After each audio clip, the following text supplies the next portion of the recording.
अच्छे से मिक्स कर लेंगे।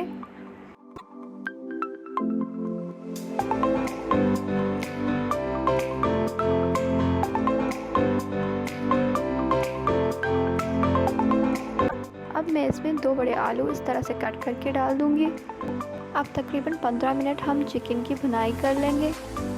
अच्छे से भुनाई करनी है, मसाला नीचे नहीं लगना चाहिए है।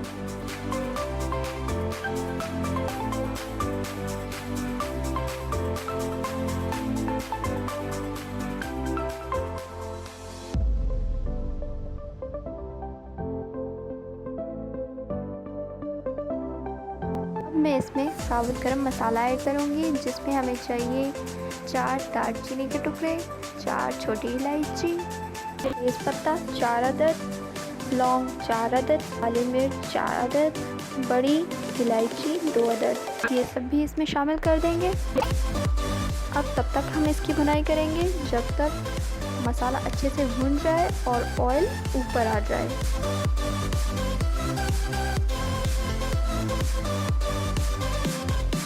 ये देखें, ये इसका ऑयल ऊपर आ चुका है, तो अब हम इसमें 1 कप पानी शामिल कर देंगे। अच्छी तरह से मिक्स करेंगे।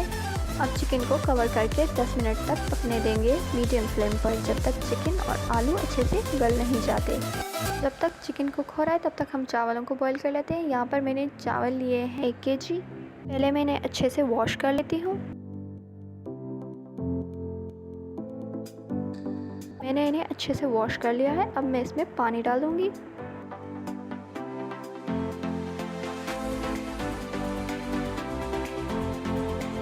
अब मैं इसमें 4 टेबलस्पून सॉल्ट ऐड करूँगी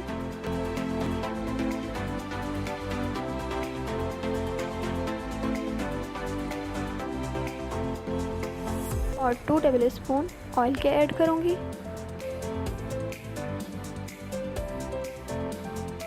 इसे कवर करके अच्छे से बॉईल कर लेंगे। चलिए तब तक हम चिकन को देख लेते हैं। ये चिकन देखें, ये चिकन बिल्कुल गल चुका है हमारा अच्छी तरह से। पानी भी बिल्कुल ड्राई हो चुका है और ऑयल भी ऊपर आ चुका है। इसका मतलब है कि चिकन अच्छे से कुक हो चुका है। अब मैंने 6 आलू बुखारे थोड़े से पानी में भिगो कर रखे थे, ये मैं इसमें ऐड कर दूँगी। अच्छे से मिक्स करूँगी। बस 2 मिनट हम इसे मज़ीद पकाएंगे और फ्लेम को बंद कर देंगे।